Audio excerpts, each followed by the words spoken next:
waaleykum mbokki internautes yi safoo suñu chaîne am nañ mbégte ak bànneex daal leen ni dalalaat ci seen émission bu am solo bi nga xamante ni dañ leen koy dégtal à chaque fois muy la voix de la vérité.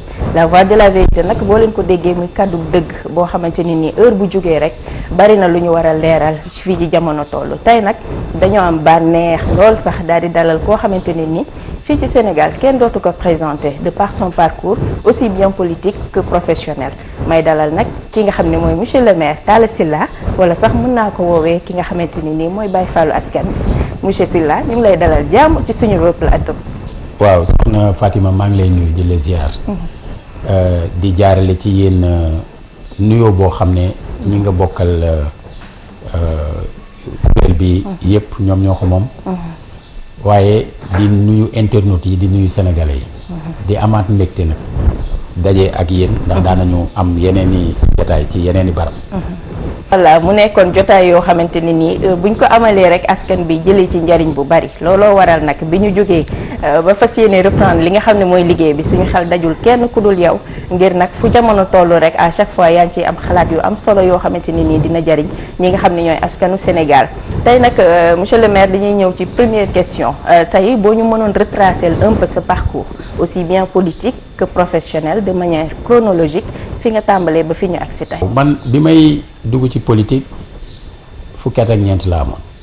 macha allah mais bi may njëkk a fekkee jataayu politique fukki at ak ñaar la amoon c'était en 1978. fukki at ak ñaar xanaa daa amoon réunion seen kër. déedéet dafa fekk boobu mu am campagne électorale fële ci bourse du travail. booru sapeur pompier fi mu nekk ci Thiès. mu amoon meeting mu PAI yi. ñu dégg ne Majmout Diop mooy ñëw. boobu baat bi nag baat bu nu jàppoon la parce que miinuñu baat boobu. dëgg la ñu ànd ak suñuy morom dem seetaani. macha allah bi ñu ñëwee waxtu bi muy waaj a jël kàddu. ñi yoroon sécurité bi diñ dàq ñun xale yi mu arrêté leen. loolu daf ma marqué. ndeysaan mu yëkkati loxoom arrêté leen ne laissez les enfants venir à nous. c'est la graine de demain. loolu lu yéeme la. 12 ans nga jàpp 12 ans laa amoon ma jàpp ko kàddu boobu. alors bi ñu jógee ci loolu 2 ans plus tard mu am ku ñuy wax Abdou Aziz Dieng yàlla yokk yërmande ci moom. moment boobu dafa nekkoon Croix-Rouge doon fréquenter suñu kër. moom ak ñeneen ñoo xam ne dañ daan yëngu Croix-Rouge te nekk suñu kër. mu ñëw yore journal moom sa réew. muy journalu PAI. moom sa réew di indépendance ku xam Majmout Diop da nga ko daan dégg ci moom sa réew bokk sa réew defar sa réew. waxam yépp loolu la ko daan ubbee. alors ma ne ko ma liir mu ne ma ñun suñu journal nag ñi bokk suñu parti lañ koy jox. da doon tooñ. ma ne ko waa léegi jàppal ni bokk naa rek nga jox ma mu jox ma ne ci yéer ko mu neex ma parce que man dama daan lire ay bande dessinée. donc ay di fréquenter donc ay concept révolution ak yu ñu mel. mais bi ma liiree du lépp xëy na laa doon mën a maîtriser. waaye nag am na lu mu bàyyi ci man ma ne ko man de bëgg naa bokk ngir ngeen gën ma ci tette. noonu laa duggee PAI yi fii ci Thiès ñu boole ma ak doyen Henri Mendy. HLM Route de Dakar la dëkkoon donc man. moom moo ma doon encadré. y avait les doyens Mapate Ndiaye ndem si yàlla si Baye Ndiaye. ñoom Aziz Diagne Masek Birane Seck. qui plus tard a été mon directeur de cabinet à la mairie de Thiès et même secrétaire général de la ville. macha allah te ñooñu ñoo ma yar. alors donc foofu la tàmbalee. ba bi ma jógee Thiès parce que bi ma waree def seconde. dafa tombé ak sama nijaay bi ma nekkoon ci moom si Béru Mbodj gendarme. moom dañ ko affecté Bignona te temps boobu seconde amul foofu. looloo indi ma dem Dakar. bi ma demee Dakar dem lycée d'application. alors bi ma nekkee lycée d'application comme lycée la boo xam ne daaw ñu grève ñoom. yàlla dogal man di fa grève léegi ki nekkoon proviseur bi à l'époque daf ko jàppoon comme benn échec. école tëj mu dàq ma. alors te j'avais presque 15 de moyenne. les enseignants opposé wu ci loolu looloo indi ñoom ñu négocier ba ñu ne bon il passe en classe supérieure mais dans un autre établissement ma dem Limamoulaye. d'accord léegi nag bi may dem Limamoulaye nag Majmout Diop jël ma dëkk ci biir siège PA yi. d'accord donc loolu moo waral PA yi impacté lool ci sama dund nga xam ne très tôt nekk naa ci barab boo xamante ni comme siège PA yi dafa rëyoon. bu ma saa am ay meetingu opposition bi yu ñu tere. ñëpp dañuy ñëw defee ko suuf ci biir foofu. d'accord donc yow depuis jeune lañ la nàmpatal ci li nga xam ne mooy politique. voilà donc très tôt man may fréquenté ñoom Amath Dansokho. fréquenté ñoom Babacar Sané moo njëkkoon jiite LD avant Bathily. d'accord. di fréquenté ay ñoom Landing Savané. di fekkee lu bëri président Mamadou Dia ci boppam président Mamadou Dia ci boppam. nga xam ne moom dañoo lié woon lool. ba nga xam da daan wax ne man dama koy fàttali ndawam. alors loolu ci wàllu politique loolu moo ñu waajal mais am na leneen lu ñu waajal mooy taxawaay bi ñu amoon ci mouvement élève ak mouvement étudiant. ba yi gënoon a tar liñ tañ tuddoon ko les années de braise. surtout année wu 88. 89 nga xam ne Sénégal tolloon na ci ay moment yu yéeme. surtout ci côté éducation. voilà léegi nga xam ne 87 88 boobu moo nekkoon année blanche. année blanche. jamono boobu amoon na ay combat yoo xam ne yu tar la ñu woon ñu am ci jaar-jaar yu bëri jamono boobu laa njëkk a nuyonte ak président Abdoulaye Wade te prison la njëkk a nuyonte ma ak moom. waaw alors jamono boobu au niveau du mouvement étudiant dañu jëloon suñu premier point wu plateforme. def ko levée de l'état d'urgence. libération de tous les détenus politiques. La restitution au peuple de l'ensemble des libertés individuelles et collectives. boobu prisonnier politique amoon na.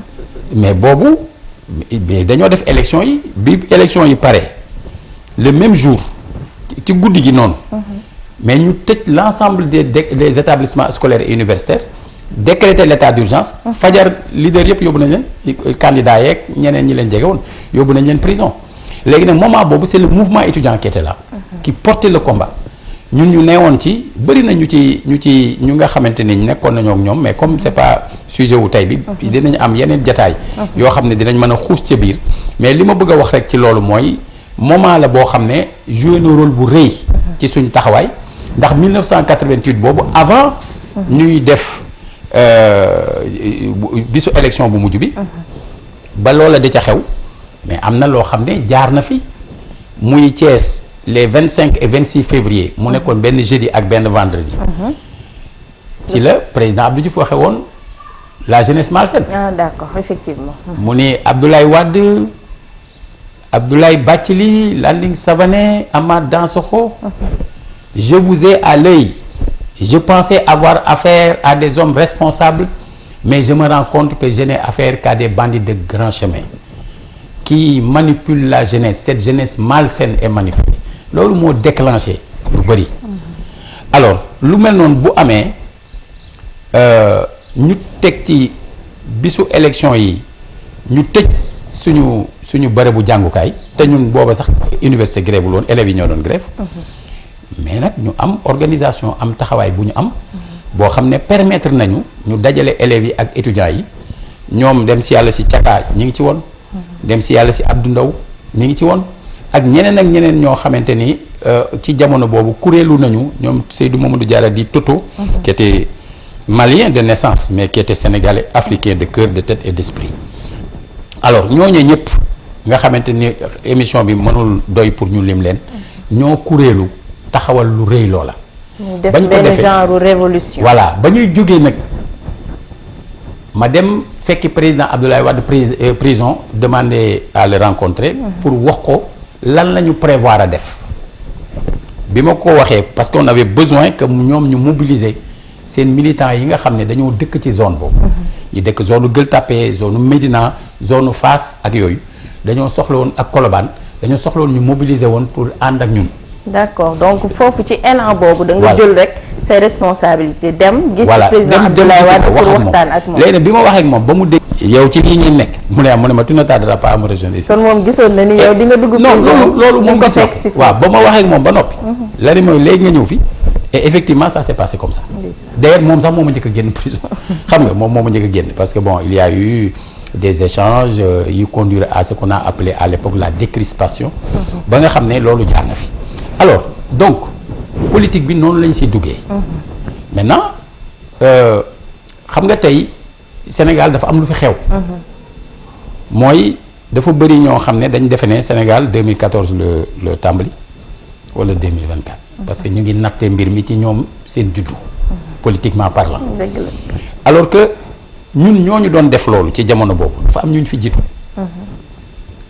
ñoom Bathily ñoom Landing Savané ñoom Decroix ak ñeneen ñoo xam ne Moussa Kane ñoom Ibrahima Thioub qui a été recteur ak ñeneen ñu ngi fi woon Birahim Sarr Saliou Sarr Cheikh Seydi Aboubacar Mbeng dafa am ñoo xamante ne ñi ngi foon di xeex. maanaam à chaque époque amoon nañu fi nekkoon il y a eu des événements d'avant indépendance. Au début de l'indépendance il y a eu des événements dans ce pays yu conduire à l'exil de Majmout Diop qui a fait 16 ans d'exil ñaata nit ñoo ko xam fi ku mel ne Charles Gueye kenn du ko tudd te def na 10 ans de prison dans le cadre du combat ngay imaginer 24 ans ba 34 ans nga nekk kaso pas parce que da ngaa jël loo moomul pas parce que da nga rey nit pas parce que mais parce que da ngay xeexal sa réew. D'accord. loolu am na fi. Bara Goudiaby qui était numéro 2 du PAI a été emprisonné moom itam pendant 10 ans gis nga Mamadou Dia. gis nga am na ku ñuy wax Ibrahima Diallo. kooku ci li ñu doon tuddee le maquis du Sénégal oriental dañ ko rey te les gens n'en parlent même pas. donc ce qu'on voit aujourd'hui depuis des années maanaam génération bi nga xamante ne ni génération 90 la 80 2000 2010 2020 tey li ñu gis nii politiquement au Sénégal nekk na loo xamante ne nii du tey la commencé et muy opposition comme pouvoir yàgg na am ay dérives yoo xamante ne ni yàgg nañ ko constater ba ay nit jugoon pour xeex ngir daal di remettre l'ordre.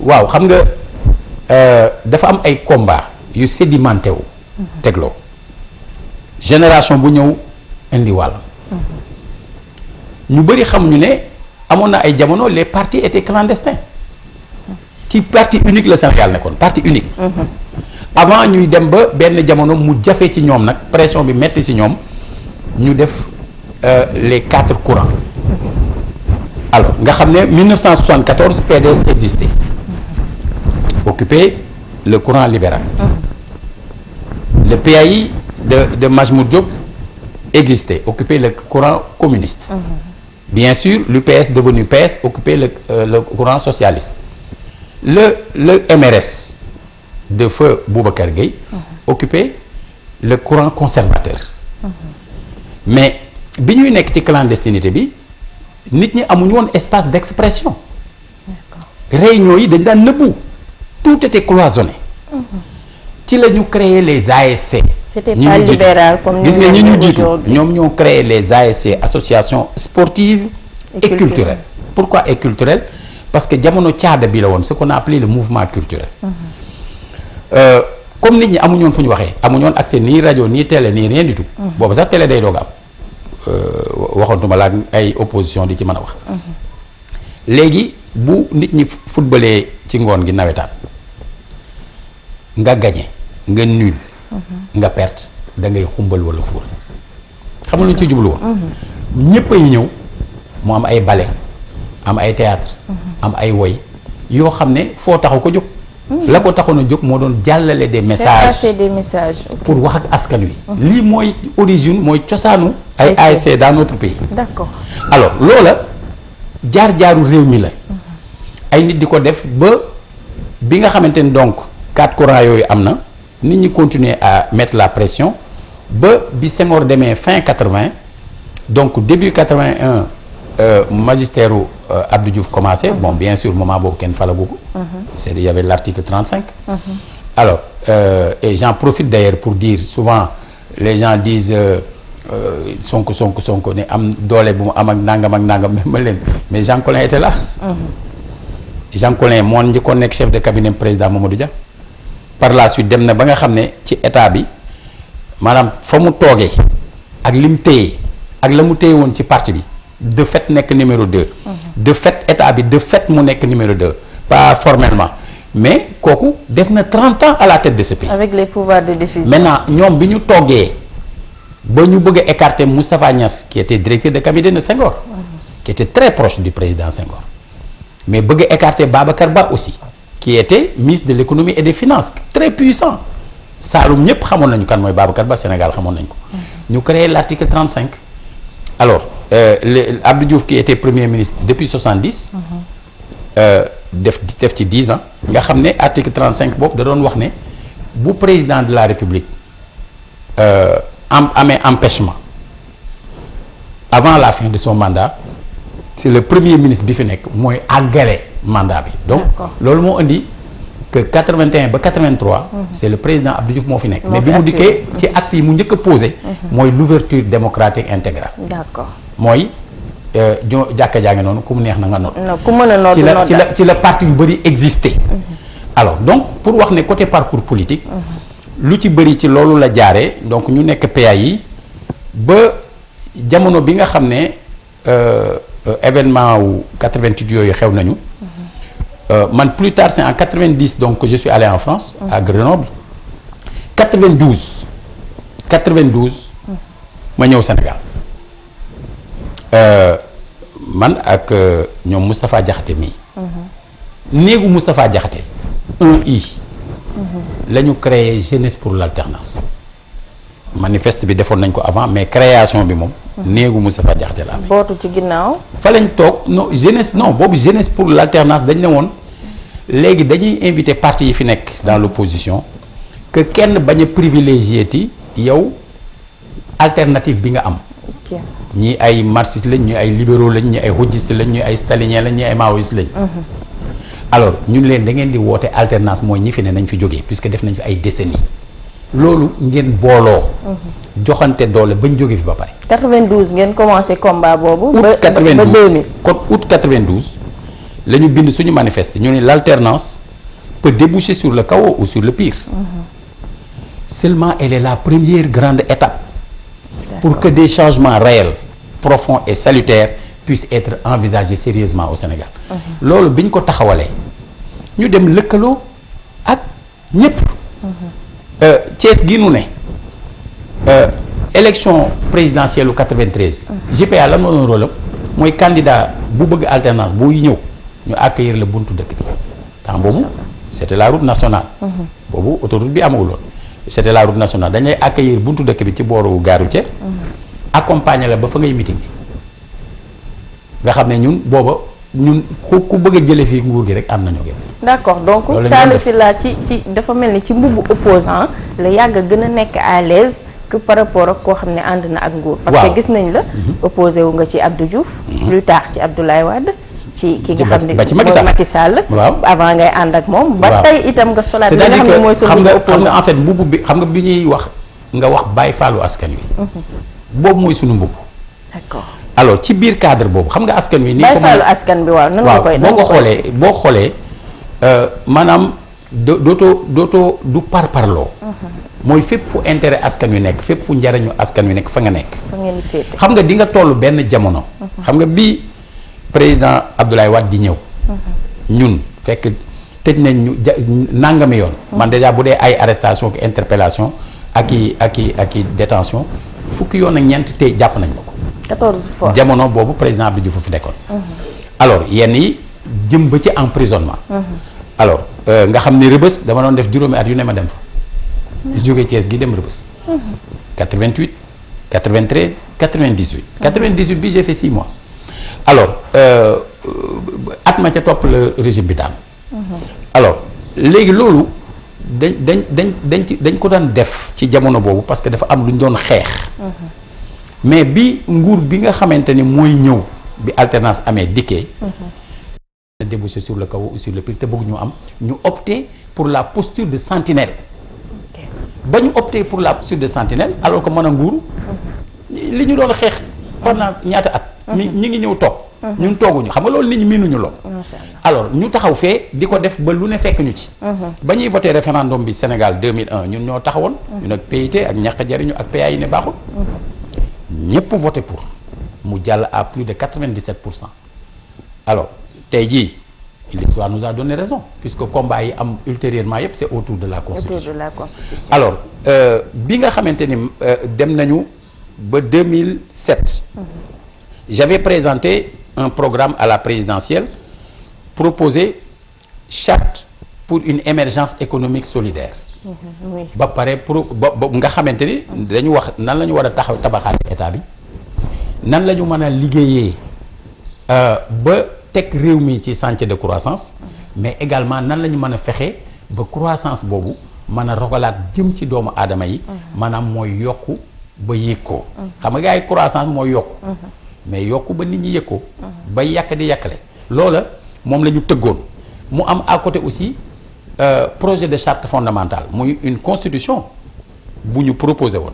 au niveau du Jëf Jël pendant cette campagne présidentielle ñu yóbbu ces documents là mais bi ñu génnee ci élection yooyu comme législative da caa topp te opposition bi dañu boycotté woon ñoom pour l'essentiel ñun nous n'avions pas boycotté léegi loolu moo indi ñu def assise nationale. D'accord mais parce que diggante Jëf Jël diggante présidentielle ba législative da ngeen a ne woon tekk toog di seetaan législative ñëw ngeen participer aux élections législatives. waaw mais après législative yi peut-être à part quelques contributions aussi da ngeen a toogaat. yow ak ñu bëri ci réew mi ñi nga xamante ne ni participer woon nañ en tant que candidat à ces élections là dañoo toog aussi bàyyi nguur gi fi nekk. ñu doxal en fait li ci xewoon mooy comme ñële dañu de notre point de vue dañu juumoon bi ñuy boycotter. Parce que boycott ci ñaari conditions nga ko mën a defee. mooy nga mën a empêcher la tenue des élections. wala nga mën a jël le pouvoir par la force. te ñaar yooyu benn baaxu ci. D'accord. Donc waxoon nañ leen erreur la. bañ ci génnee il leur fallait trouver un espace. bu ñuy exprimer woo loolu moo indi les assises nationales. ñu jël ñun la ñu liggéeyoon. au mois de juin et juillet 2005. dans le cadre des rencontres citoyennes ñu ñëw verser ko ci. c'est le Jëf Jël moo njëkk a proposé Amadou Mahtar Mbow comme président des assises nationales. D'accord. loolu mooy dëgg am ñeneen ñu ci sof seen kàddu. alors loolu bi mu amee ñu def assises yi l'objectif des assises. c'était de dépasser baatu na dem pour na deñ. li ñu neexul ci système bi. na deñ ñu tëggu ko gars yi ñëw signé. bi ñuy dem maintenant à la présidentielle de 2012 entre les deux tours de la présidentielle Macky Sall war a dem ak Abdoulaye Wade au second tour ñun nous avons été les seuls ci biir opposition bi. à dire bala ñoo voter pour Macky Sall pour le second tour nañu waxtaan ak moom sur les points yi mu waxoon ne am na ci réserve. dans le cadre des assises nationales. alors loolu ba ñu ko waxee ci jamono boobu personne ne nous a écouté. d'accord kon da ngeen a discuter ba trouver consensus yéen ak président Macky Sall ba pare si ngeen mu soog a mën a ànd. non ñun ànduñu ak moom ci campagne boobu Jëf Jël pour wax la ni dama la bëgg a xamal ni position bi ñu mas a nekk. musul bouger. d'accord dañ ne jamono boobu si fekkoon ne la question c'était juste tànn entre Macky Sall ak Ablaye Wade Macky Sall lañ doon tànn. d'accord mais suñu nee dañuy tànn entre Macky Sall ak askan wi la ñuy tànn. c'est comme ça qu'on l'a dit. le 5 mars 2012. donc campagne lu ñu Macky Sall ci 2012. campagne lu ñu ko par contre au meeting de clôture. pour bien montrer que ñun faraluñu Ablaye Wade. dem nañ teew sans prendre la parole. d'accord alors là on l'a fait. bi mu toogee nag fekk moom lancé na ma appel public. Talla Sylla sama rakk la sama xarit la. ku xereñ la na ñëw ñu ànd liggéey dafa tax ma dem parce que am na ñu ko wëroon dem nekk ak moom te mu leer ma ni ñooñu gëmuñu ko te mu leer ma ni plus tard tous les conflits yi nar a am ci biir réew mi ca ñàkk dëggu ànd boobu ca lay jóge ma bind ko lettre bu gàtt fësal ko ne ko vous gagneriez à vous méfier des politiciens carriéristes et autres affairistes véreux. Ils sont prompts aujourd'hui à vous passer la bague au doigt en attendant la corde au cou. loolu laa ko wax ma ni ko nag. Talla Sylla et ses lettres ouvertes ça date de longtemps. non amul président bu fi nekk. te musuma laa bind. parce que comme mënuloo waat ne soo bindee ka ngay bind dana si jot. suuf siiwee dana si jot. d'une manière ou d'une autre. bu dul dara it ñi koy xelal dinañ si jot. en tout cas askan wi dinañ si jot xam ne. lii wax nga ko. d'accord alors jamono boobu loolu ma ko wax ba ñu demee quelques années plus tard fekk boobu maa ngi États-Unis yore sama cabinet di liggéey léegi jamono boobu mais ña àndoon ak moom di ñëw wëlbati ko jàkkaarloo moom. En 2019. Il y avait au moins 22 candidats. Dont 21 recalés qui lui ont fait face. dëgg la te pour l'essentiel mooy ñu ko jàppale woon 2012. te bi may wax nañu seet lii ak lii dañ ne moon na fi Wade jóge rek ma leen jamono yi na dem a dem. dañ ko war a dépasser. te jublu ci li ñu naqari na deñ et puis plus tard même na deñ bi day deñ puisque dañuy jëm ci na gën bu boobaa day fekk déggoo nañu ci l'essentiel des fondamentaux yi war a teg am réew bu boobaa ku ñëw nag ne dans le cadre vraiment de ce régime et de ce système qui marche man mën naa indi lu gën pour prendre en charge les préoccupations essentielles des Sénégalais. Machallah. ci biir donc loolu parce que am na aspect boo jël mooy lu jëm ci wàllu liggéey gis nga man très tôt dama dem Mali. J'ai été président de la fondation Toto Diarra pour la jeunesse africaine pendant 5 ans. Alors loola permettroon na ma quand même dans le cadre de la sous-région ma mën a def liggéey bu bëri mën a fréquenter ñu bëri dama daan dem Burkina dama daan dem Niger dama daan dem ba Égypte. Il fallait Caire di rencontrer donc ay nit ci cadre boobu. D'accord. Alors loola nag am na lu ma indil lu bëri ci wàllu relation. am na lu ma indil lu bëri ci wàllu aussi expérience. En dehors de ça. xam nga 2001 laa nekk député. nekk vice-président de l'Assemblée nationale. ba bi may démissionné. nekk naa fi député. nekk naa conseiller municipal. nekk naa conseiller départemental. nekk naa conseiller régional bi région di am. nekk naa maire de Thiès. pendant 7 ans 7 mois. nekk naa président du conseil d'administration de l'hôpital régional. nekk naa conseil spécial à la présidence de la République. nekk ministre conseiller à la présidence de la République. bi ma si jógee 8 mois avant la fin du régime. ma travaillé à taxawalaat sama cabinet conseil. nekk concentré wu ci loolu. maintenant amu ci benn jamono nag boo xam ne lu day ne tarafatal ay ni mas naa reculer ci combat bi. Il se trouve que comme ni ma la ko junjee woon léegi ci wàllu li ñu jàpp ne mooy intérêt askan wi. En 2000 bi ñuy dem ci élection présidentielle 2019. dañu jàngat situation bi. ñu gis ne moment boobu Macky gagné moo ñu gënaloon keneen gagné. ci ñi fi newoon. D'accord. Et on avait fait le choix ma taxaw ci kanam mu ñëpp ne leen le président de la République Macky Sall sait que nous avons des divergences profondes sur des questions essentielles, mais ces divergences ne sont rien comparées à celles que j'ai avec les autres. D'accord. Donc pour élection yi dañu décider moom la ñuy soutenir et on l'a fait. On l'a assumé aussi. D'accord. biñ ci jógee nag moom ci boppam comme gisoon na ne damaa defoon wooy bi ma nekkee États-Unis ne ko yónni. mooy doy na. doy na la yoon wii nga jël du dem mu ne ma léegi ban yoon mooy dem c'est ça qui est à l'origine de la posture de conseiller bi ma amoon. D'accord. bu fekkee da nga wax nit ki ne ko yoon wi nga jël du dem mun la won ma yoon. nga bokk ci ñi koy wax. dëgg la léegi nag il n'est pas tenu il n'est pas obligé di def li nga koy wax.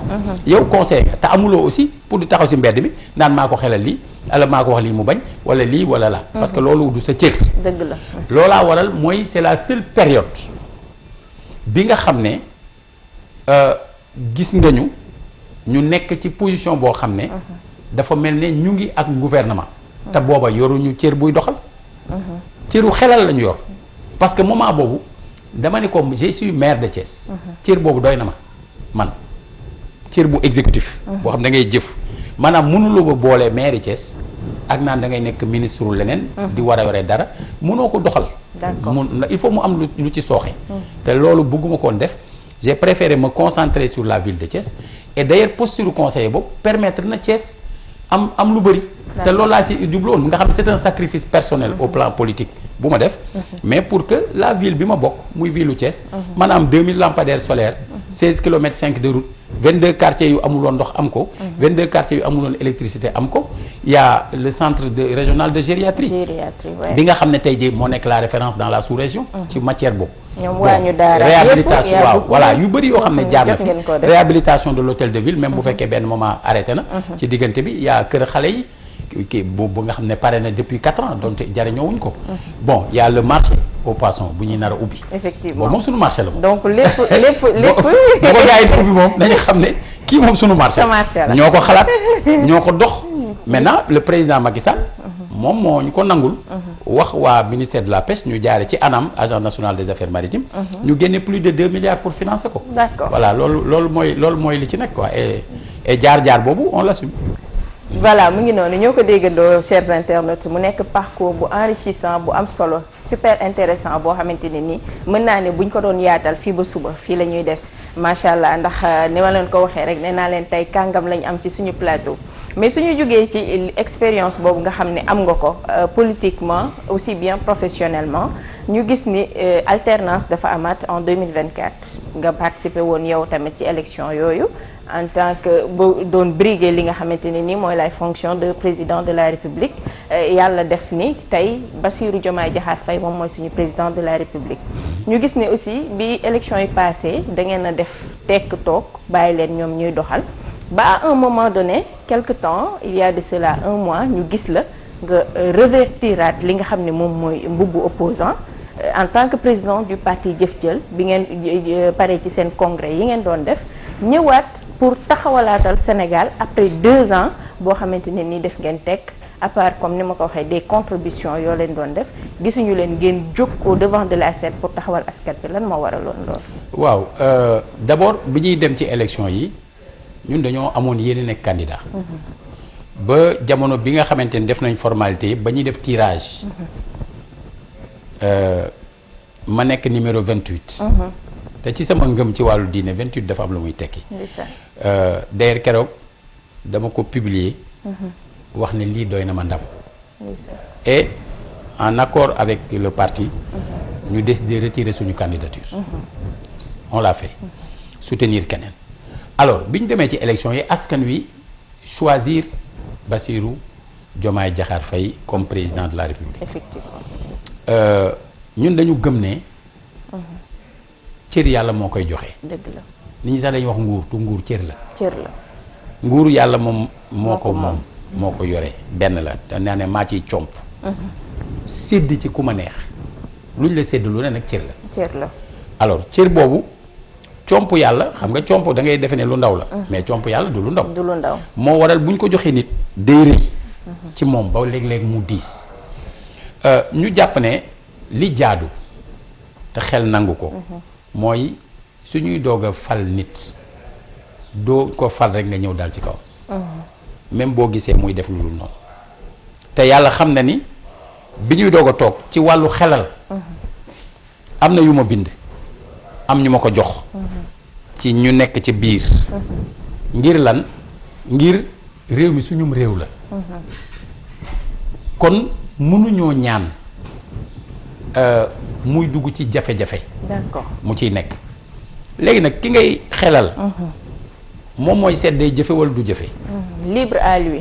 voilà ci période boobu comme xam naa ne ñu bari ci ñoom xamuñu te mënuñu tamit loolu mooy dëgg loolu ku ko wax. mais depuis le début yow xamoon nga ni jàppoon nga ni ñoom xamuñu. mënuñu non loolu leer na. te teewul nga toog seetaan c'est-à-dire non seetaanuma dama la seetaanuma nee naa la ca début ba. te loolu bis dina ñëw. ñooñu nga xam ne ñoo concerné te nekk fu gën a kawe nag. ci réew mi jot nañu samay bataaxal yu ma leen wax naka la. d'accord am na ci ñoo xam ne bind nañ ma. remercier ma maa ngi bind. am ñoo xam ne jël nañ sax seen téléphone woo ma remercier ma ci loolu. donc loolu man nitu état la du ma si moo tax yenn du ma si àgg. mais def naa loolu. dama ko def ngir Sénégal. d'accord ngir ñoom ñu juum du suñu intérêt. ba pare wëlbatiku ne tekk par décence républicaine. d'accord loolu la nit ñi di tuddee état de grâce. man décence républicaine laa ko tuddee. mooy mu doon moment boo xam ne jaadu na nit ki jël ay markam jaadu na nit ki jéem a xam li ñu ko defloo lu mu doon fu mu toll nu mu demee ba mën a jéem a démarrer dara. yañ daan wax bu njëkk ay bu ñu ñëwee 2 mois ñu def naa yooyu dañuy wax rek parce que xamuñu. yaa ngi dégg état du noonu. réew du noonu xam nga ni yore naa fi mairie. j'ai pris le temps liggéey defar plan de développement de la ville de Thiès. impliqué ñëpp nag tous les services déconcentrés de l'état. jël ku mel ne Chérif Diagne bi jiite woon agence régionale de développement mu jiite liggéey. nga xam ne seetlu waa affaire parti ak yooyu ma. ñi ëppoon ñi nekkoon ci maire bi bokkuñu sama parti loolu xam nañ ko. maanaam ñëpp a ci nekkoon. te donc liggéey daal compétence la. voilà même commission des marchés parti yëpp a ci nekkoon. ñëpp nga xamante ne kenn du fa def lu dul noonu. léegi loolu laay wax ne ñi nga xam ne ñoo doon doog a agsi li ma doon xaar ci ñoom. puisque ñoo doon woote rupture. ñoo doon woote changer le système. mais soo bëggee changer le système. da ngay wax d'abord système bi lan la. li nga jàpp ne mooy système bi. soo ko waree changer. mais da nga koy def aussi ci anam boo xam ne du parloo. effectivement loolu muy dëgg. quand on a vu nag ñuy dem di dem ba yegg mois de juillet 2025. li jeexal période de décence boobu li ko jeexal. mooy c'est le premier ministre Ousmane Sonko moo def sortie moom moo def sortie deful sortie ci biir cadre état bi dafa woote ci cadre partisan. non pas pour parler du parti mais pour parler de l'état. d'accord pour dire que ki nga xam ne moom la ñu fal sénégalais yi fal ko ci dogalu suñu borom. mu prêter serment mu ne ko matoo kilifa. dafa manquer autorité. mais matoo kilifa loolu lay tekki tubaab la wax mais loolu lay tekki.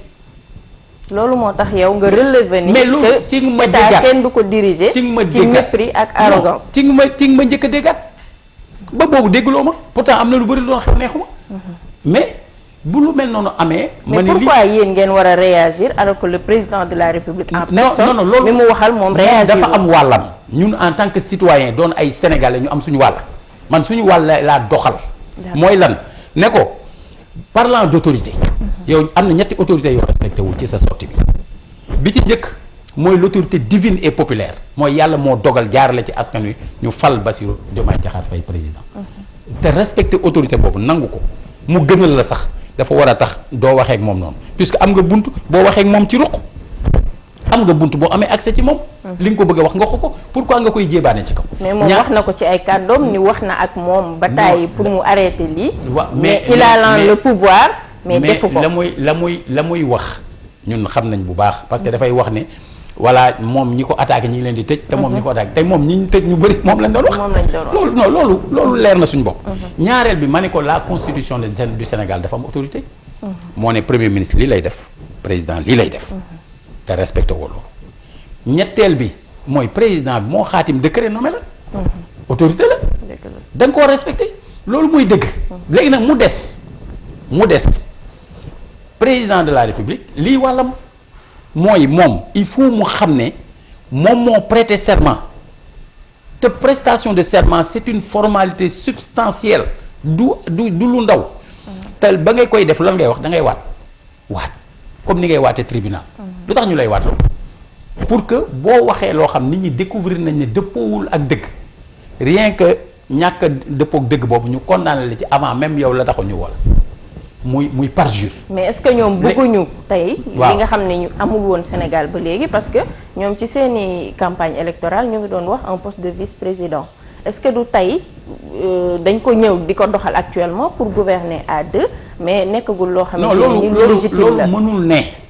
nee naa la bi may lim autorité dama la deuxième bi dama laa tuddal la constitution du Sénégal buñ la fale la ci benn constitution donc président dafa waat ne je jure d'observer mais yemul ci d'observer comme de faire observer scrupuleusement nag teg ko ci en plus les dispositions de la constitution et des lois kon loolu fi nekk yow mi ñu fal dénk la loolu mooy sa liggéey mooy fexe ba yow li nekk ci constitution bi nga topp ko te toppalu ko ci anam bi mu gën a wéree nag mooy scrupuleusement boobu mais loolu mooy rôle président de la république. da nga jàpp ni foofu kon président de la république dafa faillir un peu. maanaam li ko war mooy bañ a seet lan mooy digganteem ak Ousmane Sonko ci affaire parti ndax ku mas a doon candidat ku ne parti moo la investir. mais waa Pastef aussi dañu jàpp ni budul woon Ousmane Sonko. amaana xam nga Bassirou Diomaye Faye du nekk président est-ce que moom itamit jàppul loolu. ne noonu la dama la bëgg a wax ni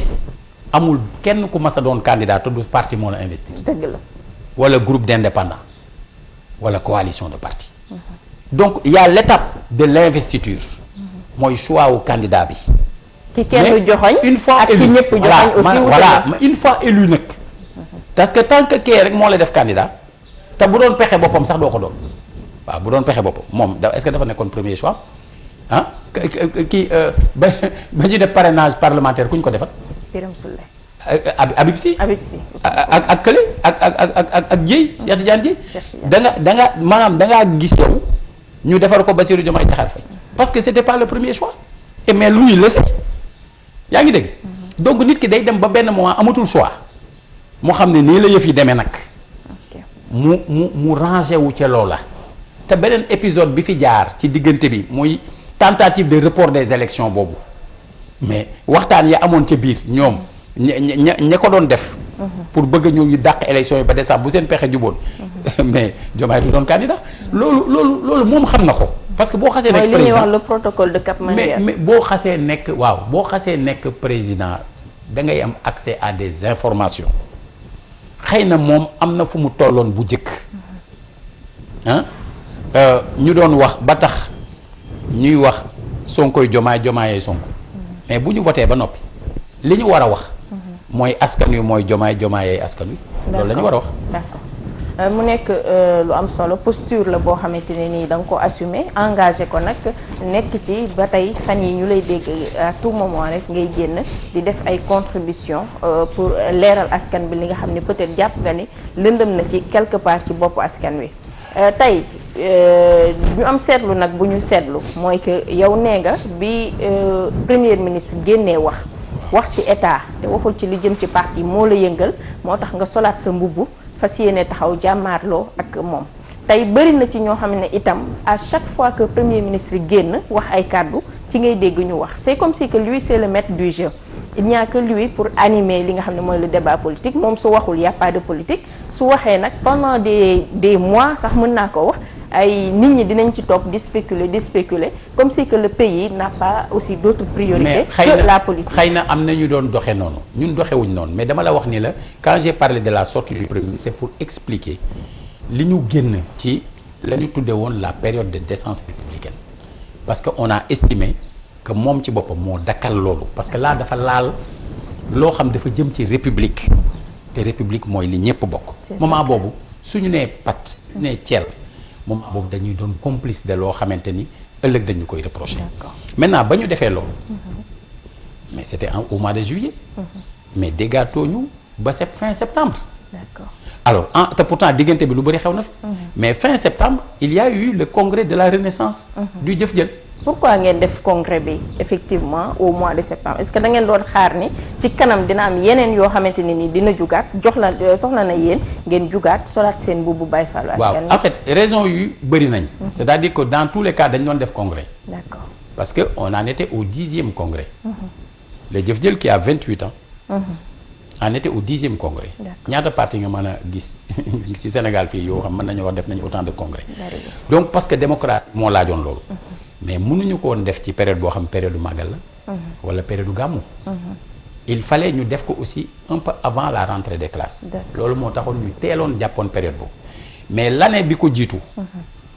année la woon boo xam dañ doon liggéey pour reconstituer la famille du jëf jël. d'accord alors si dem seeti nit ñi waxtaan ak ñoom. xamal leen ne ñi mën a ñëwaat ci biir parti bi. il est préférable ñu ñëw ci biir parti bi parce que wàcc suñu ànd. tax na lu bari xew ci Sénégal. d'accord alors ñeneen ñi nga xam dañoo yore parti déjà. ci seeni parti am na ñu ci nekk te mosuñoo bokk jëf jël donc ñoom mënuñoo jóg naan dañuy dellu fa ñu jógoon. mais ñooñu mën nañu envisager ak ñoom ay alliance pour li ci suñu kanam. d'accord alors loolu nag la ñu demoon ba toll ci jamono bu ñu ko war a waxtaanee ci biir congrès bi. ñu déggoo ndax 80% de ñi demoon ñëwaat nañ. d'accord alhamdulilah. bi ñu dajee ci jataay bi ñu tëggaat yi fii. waxtaan aussi sur la question des moyens. échanger aussi sur la communication. teg aussi li nga xamante ni moom lañ jàpp ne moo war a nekk suñu positionnement politique.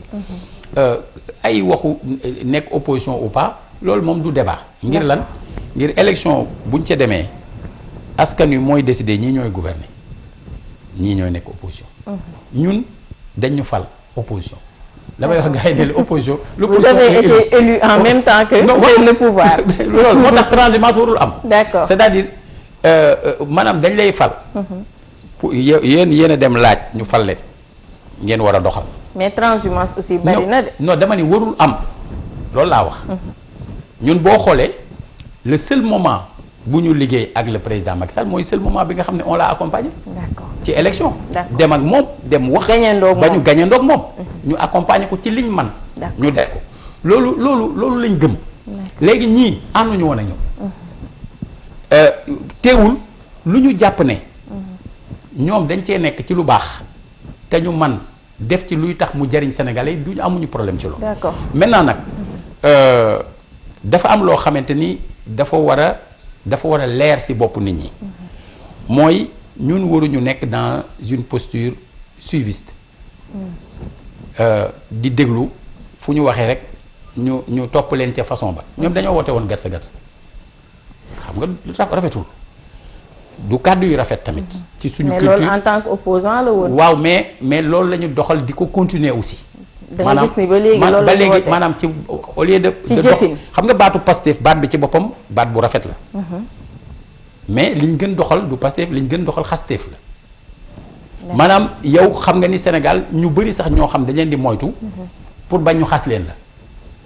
loolu mooy dëgg. est-ce que tey en tant que président du parti Jëf Jël. jàmm ak naataange.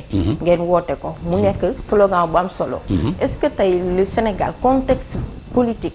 bi économique ak social bi mu toll. est-ce que soxla na tey amaat yeneen rebondissement politique yoo xamante ne nii dina gën a sonal askan bi ndax buñ ko waxee buñ ko waxul effectivement Sénégal toll na ci moment yu difficile yoo xam ne askan bi ñu ngi koy dund.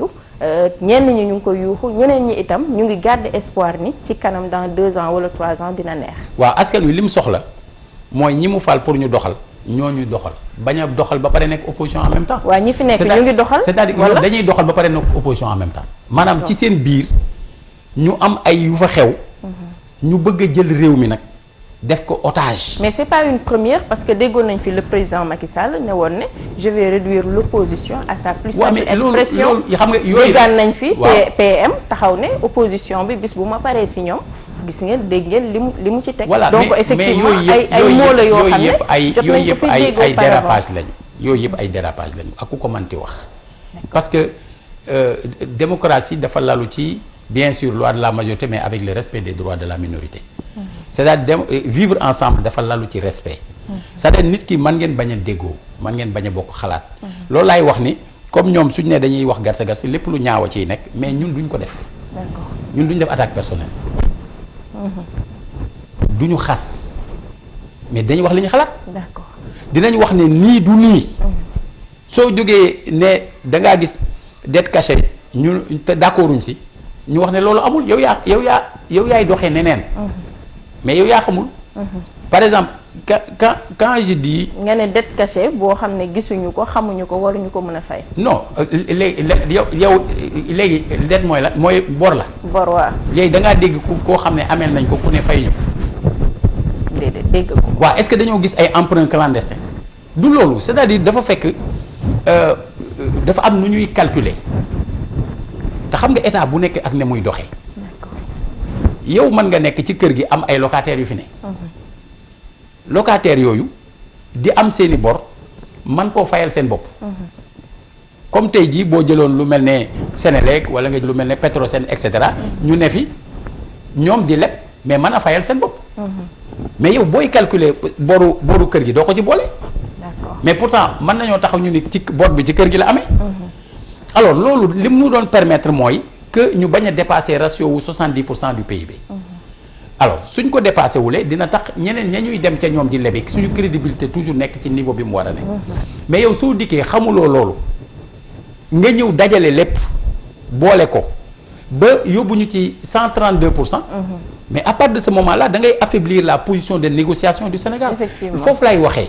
c'est-à-dire que ñun tey nekkuñu ci loolu moo gën a sonal Sénégalais. voilà tey jii yow amuloo ci say ressources yi nekk ci biir réew mi ci wàllu li ngay collecté ci taxe impôt douane bi ak yu mel noonu amuloo lu la ca doy. ak yenn produits yi jóge ci li nga xam ne da nga caa bokk. amuloo lu la ca doy pour financer budget bi nga teg. foofu kon mu am lu jógee lii ci leb. lii ci don. d'accord ay appui budgétaires yu jóge feneen. donc yow soo tëjalee sa bopp buntu yooyu forcément da nga am jafe-jafe te jafe-jafe yooyu du yaa ko gën a yëg puisque yow dara changé wul ci sa dund yow moom di jiite ñiy jiite est-ce que ñoom dañoo am problème ñoom dañoo am problème courant dañoo am problème mu lekk dañoo am problème mu naan dañoo am problème mu carburant wala problème mu déplacement amuñu ko ñoom ñi ko am mooy ñi nekk ci suuf tey dem marché ñi nga xamante ni ñooy am problème mu ceeb problème mu diwlin dégg nga ay problème mu suukar problème mu café problème yoo xamante ni. mais est-ce que du ñi nekk ci suuf aussi xamoon nañ un redressement mënoon na impliquer lii yëpp et que nangu nañ ko. mooy askan bi nga xam ne moom moo tax ngeen di xeex tey mais askan bi est-ce que nekkuñu complètement en phase avec le gouvernement en place. déedéet boo gisee taxawaayu nit ñi ci réew mi jamono bii rek ak manifestation bu am mu fees dell nga xam ne askan wi nekkuñu en phase c'est-à-dire dafa fekk nit ñi dañ leen a jaayoon dara mooy bu ñu dikkee toog balaa 2 mois ñu régler seen problème. bind livre loolu ñëpp xam nañ ni. waaw mais réalité du pouvoir dafa am. mais justement ki bind ne la kon moo lay prouver li ma wax ne xamuñu ñun ba ñu bindee loolu ñun xam nañu du demee nii parce que ñii dañu xamul nit ki nag mën na am yéene. yaa ngi dégg te il est normal que ay nit jóg ne lu ñu jàpp ne doxul woon nañ ko améliorer. nañu fexe ba mu dox. mais su fekkee da nga ñëw ñu jël téléphone bi jox la ko. ne la xoolal li ci doxul ak yooyu nga ñëw au lieu nga def mise à jour nga def réinitialisation te yow jëloo précaution. xam code yi ak sauvegarde des fichiers yi mais boo paree da ngay bëgg accéder mu kii nga mujj toj téléphone bi di wax ne problème bi non c'est pas du man. waaw loolu mooy un changement systémique parce que loolu la ñu woote woon et c'était jamono boo ñëwee fekk ñoom bañ leen di fal. dafa am administration bu fi nekk. élection yi jaar yoon kenn contesté wu ko. yaa ngi dégg kon am na lu fi ne. d'accord te ñooñu doon jiite loolu liggéey boobu ñoom ñoo leen yilifoon mais am nañu une administration professionnelle et responsable. d'accord yaa ngi dégg man ba ma fi toogee ba ñu ma attaqué la gendarmerie bi fi nekk. ñoo enquête ba biir présidence. mais loolu tax ma gëm ne yenn wax yu bari yu nit ñi di wax c'est-à-dire dafa fekk xamuñu. donc su fekkee nit ñi xam nañu xam ne état nii la war a doxee. dañu war a jël ay dispositions yoo xam ne da ngay seet xam ne am na ñu fi nekk. am expérience am lu ñu xam te ne ci biir état bi doo jóg yàq seen der. d'accord parce que soo yàqee seen der. la lay njëkk a jural lam lay njëkk a jural mooy yow xamagoo te da nga leen di soxla. d'accord looy def. ci contexte bi ñu toll ba léegi la ñuy wax parce que comme tey Baye Fallou askan bi la ñu am ci suñu plateau yoon la itam ñu indi li tuuti préoccupation askan bi sànq yaa ngi wax ni actuellement la vie est chère askan wi sonn nañ et que rassemblement yi ñuy gis ñu bëri da ngay gis ñu génn alors que avant wala année dernière daanoo ko gis. tey ñu gis le premier ministre woote waat benn terra meeting bu muy waajal le 8 ñu gis ni itam yow it am na opposition boo ci teg lan moo waral lool ak nan nga ci fas yéenee taxawee pour askan wi. waaw parce que xam nga yu mel noonu du wàllu ñuy jiite. xam nga ñoom ba ñu waxee terra meeting am na ñeneen ñu jóg ne dañuy def ñaxtu national. le même jour. loolu ça crée une situation bu baaxul ci réew mi. man je peux comprendre ñu ni ok dañuy woote CICAD na parti bu nekk indi ay cadre am ñu discuter ji ndax det caché am na wala amul. loolu mën naa ko dégg du dégg. nga xam ne ñu def ko en direct ñëpp di déglu ñëpp toog. wala ñu jël beneen sujet nan la ñu mën a def ba dund gi gën a yomb ñu woote CICAD boobu wala woote feneen muy jàll en direct ñi mënta ñëw di seetaan. ku ne indi say cadre nga ñëw toog ñu ne kii ku ne démontré tableau bi nekk nii. loolu xel mën na ko nangu. alors mais li nga xamante ni yow da ngaa jóg yow yaay jiite yow yaay doxal. yow mën ngaa dem conseil des ministres wax jël décision. mën nga ni gouvernement bi dañuy dem assemblée nationale. wax ci les questions d'actualité. mën ngaa def conférence de presse gouvernementale. nga bàyyi loolu lépp ne damay def meeting terra meeting. Terra mooy 1 million de millions parce que moom sax daa defe ne boobu moo gën a rëy alors que loolu yi ko gën a rëy bëri na. ay Exa ngi fi ay Zeta ngi fi. yaa ngi dégg c'est-à-dire que Terra 10 puissance 12 la. mais iota avec y. pas IOTA avec YO 2TA iota. mais 10 puissance 24 la c'est 1 milliard de milliards. mais moo tax ma ni su fekkee ñi dañoo woote lii la réponse warul nekk woote contre meeting. boo xamante ni surtout que jour boobu dama dégg ñoo xamal ma ni ziar généralu Laayeen yi la.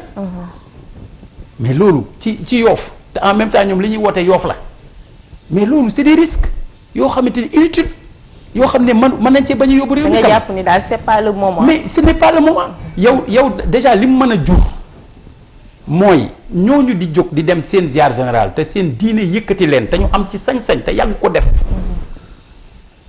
non seulement ñooñu ay nit mën nañoo sol seen yére infiltrer leen pour jege pour mu am dara lu xew yooyu yëpp mën na nekk te kuy jiite yow yaa war a jël ay dispositions pour éviter ça. quel est l'intérêt d'un terrain meeting quel est l'intérêt même d'un meeting rek. mais tey yow yaay doxal. regroupé waat ñi nga xam ne ñooy ay membres yow yaay ñoom duñ def seen congrès nañ def seen congrès ku leen tee def congrès ku leen tee def conseil national kan moo leen ko tee def bu dee côté parti politique mais lan la wax dañuy waxtaanee état. foofu la ñuy waxtaanee état ci meeting. yow premier ministre ñeneen ñi nga xam ne nekkuñu ci état am nañu sañ-sañ am xalaat ci état.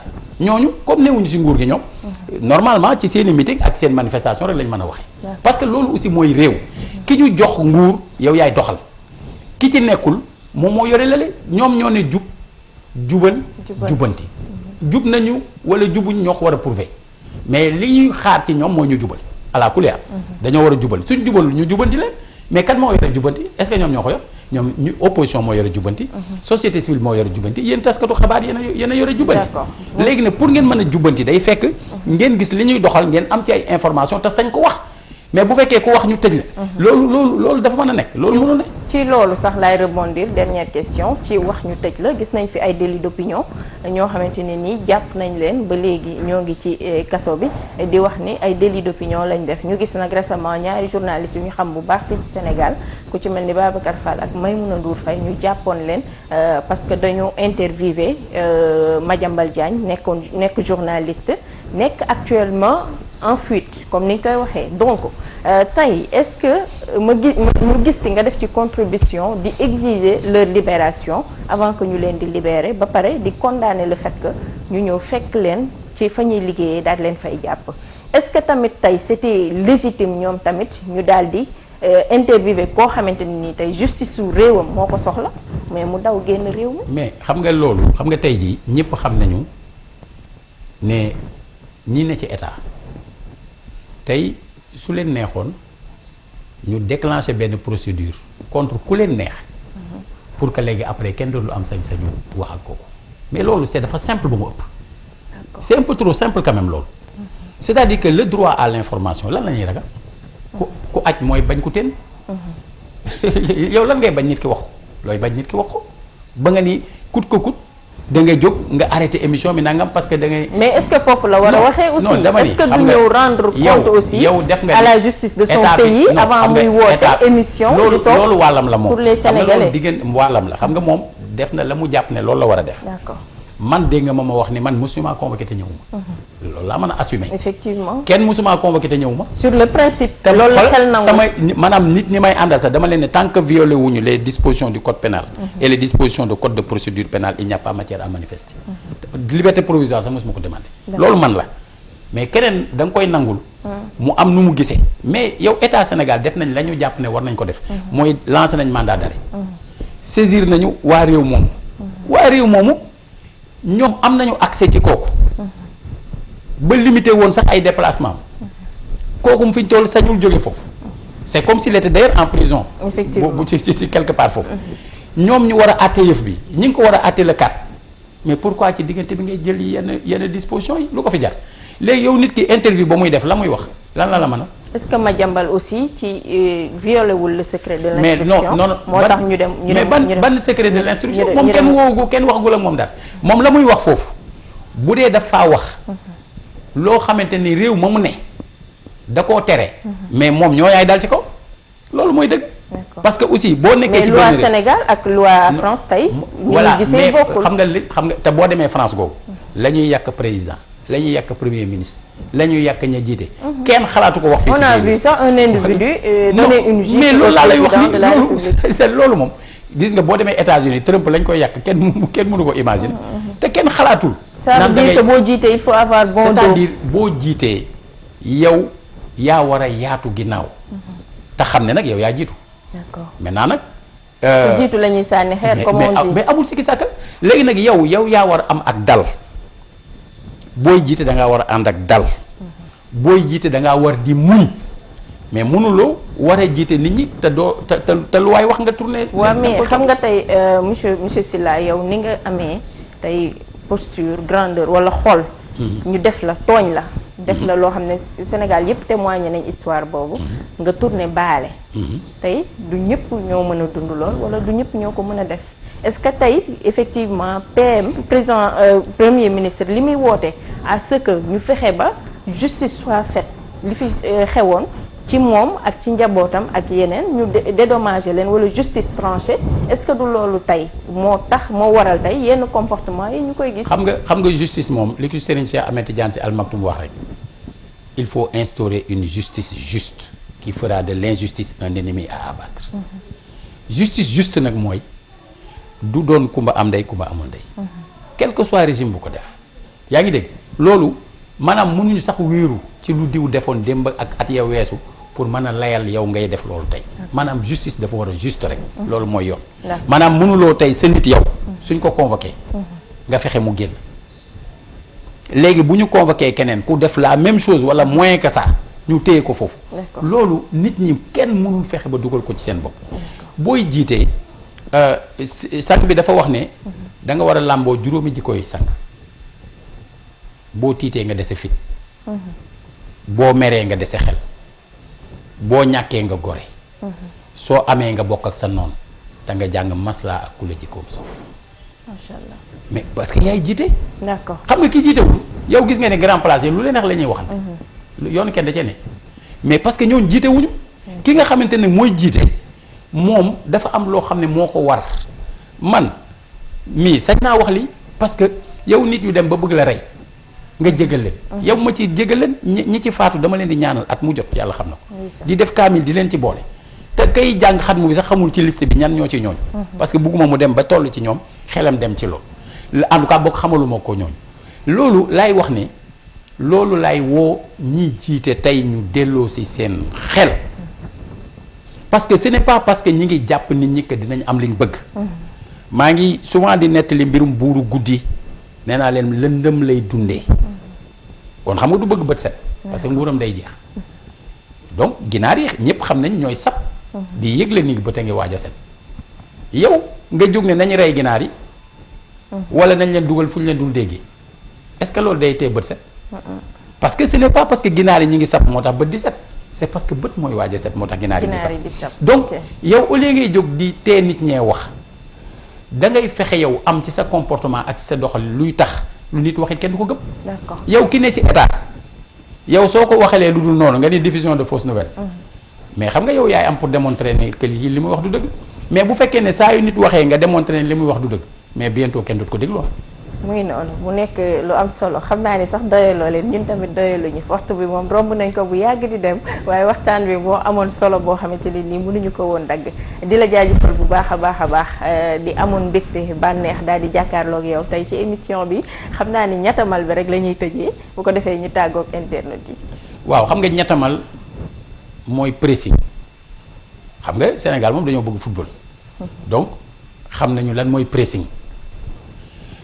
ñoom bu ñu wootee gàtt sa ñun ñettamal la ñu woote ñettamal boobu nag day lalu d'abord ci benn rigueur ñettamal boobu du ñu wax lu ñaaw ñettamal boobu bu nit waxee lu dul dëgg ñu indi ay fait ak réalité yu weddi loolu ñettamal boobu day lalu ci pertinence ñoom suñu dikkee di wax ci ay personnes.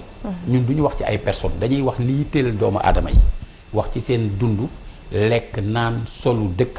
wér ak wérle wax ci seen njàng. njaboot wax ci seen sécurité wax ci justice. mais loolu faw aussi. mu lalu ci loo xamante ni yow ay proposition lay doon. maanaam doo jóg rek critiquer yem ci critiquer. ñun bu ñu critiquer dara dañuy teg dara ca wet. boo leen teggee dara. voilà loolu mooy ñettamal mais ñettamal la boo xamante ne nag du am répit. d'accord encombrement permanent. c'est-à-dire que saa su ne danañu dégg. pas à pas la quoi. non saa su ne danañu dégg. maanaam tey loolu moo ñu war aussi. mais dañ koy def ci anam boo xam ne ñun toju ñun taalu ñun yàquñu. d'accord waaw waaye nag danañ xam ne ñoo ngi fi. ñu jaajëfal la bu baax a baax a baax. waaw yàlla defal leen tawféex te jàppale leen ci liggéey bi. tànk yi ngeen pëndal ba yegg ci fii nii suñu borom fay leen ko yiw. te liggéey bi ngeen di def tamit pour askanu Sénégal lu am solo la. yàlla na suñu borom def ci xéewal bu baax a baax. allahumma amin ñu jaajëfal leen yéen tamit internet yi ñu doon suivre sur nos différentes plateformes digitales amoon mbégte ñëwaat ak yéen ci seen émission la voix de la vérité kàddu dëgg mi ngi noonu service commercial baa ngi noonu képp ku mu intéressé rek mën nga woote ci numéro yooyu di affiché ci bande passante bi ñu leen di jaajëfal bu baax a baax di leen souhaiter une excellente suite des programmes sur notre chaîne merci beaucoup.